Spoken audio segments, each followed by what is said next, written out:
All right, step 10, part 2 for the duffel bag. I'm going to demonstrate where you're stitching at. Remember, we want to be just above that edge of that pocket right there. We are going to sew 1 or 2 stitches. Once again, remember you should be having your webbing colored thread along there. We are just going to work our way across. Make sure you've got the needle in the down position. Then we're going to pivot when we get to the edge of our webbing there. Remember, this bag is pretty big, so you want to make sure that you're kind of making sure that nothing is getting tucked up underneath anywhere. We're just going to work our way down and around our webbing. We've pinned it into place, so it shouldn't move on us too much. You're using that inside edge of the presser foot, working our way around the webbing. Now, as we approach the bottom of the bag, you've got your seam allowance on this bottom side here. You just want to make sure that whichever direction you sew it first, so right now it's going towards this side of the bag, the bottom of the bag. So I just want to make sure that when I sew across this side and here, that it's all going this way, so it's not getting twisted underneath. So we're just going to work our way along this edge, keeping the inside, or the webbing along the inside edge of the presser foot. I want to make sure that my fabric is not getting tucked up underneath. As I approach the top edge of my pocket right here, I need to know where I need to pivot at. This is where I want to pivot. So I'm going to needle down, work my way across the top. You want to keep this consistent. You'll notice the top edge of my pocket is right on the outside edge of my presser foot there. That way it's consistent with what I did on the other side over here.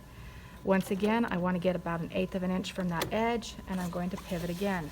Now this is, the bulk of your bag is going to be on the inside of your machine here. If you kind of roll it up just a little bit, be careful of those pins that you've got in there, but this helps get the bulk of the fabric through the opening of the arm on the machine. And sometimes these pins have a tendency to kind of get stuck in the presser foot a little bit. So now that you've sewn one side down, it's a little bit easier to pull those pins out because the webbing is going to kind of hold itself in place. You can sew over the pin, the world will not end, but if you'd like to pull those out, you can.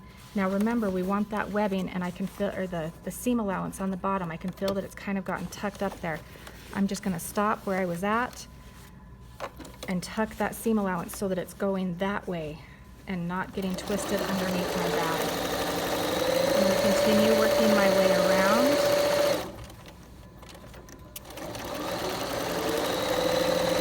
until I get to my starting point. When I get to my starting point, I'm going to backstitch just 2 or 3 stitches. And I'm going to leave the needle down in because I'm at my starting point. Now what I want to do is right across the top of my bag handle here, I need to do a reinforced stitch. And your directions tell you what to change. You're going to do the same as step 5. So we need to get our stitch length to 1/2 inch and our stitch width to 5. And we're just going to do a zigzag going across right here because all of the pressure of the bag is going to be right there on that seam. Whenever you carry this bag, all of the pressure is going to be right there. So if we reinforce it, then it's a lot less likely to rip and tear on us. So we're going to make our adjustments. Our stitch width is going to go over to 5. Our stitch length is going to go down to 0.5. And we're just going to sew a zigzag right across the top of our bag there. Remember, the machine's going to do the work. We're just going to work our way across. When I get to the other side, I'm going to needle up. I'm going to repeat the process. I'm going to flip back around to this side of the bag, and I'm going to repeat the process right here. Backstitch when you start and stop. Let the machine do the work. The machine will pull the fabric through at the pace that it needs. This is going to create a nice, strong, reinforced stitch. Backstitch just 2 or 3 stitches. What you do to one side, do to the other.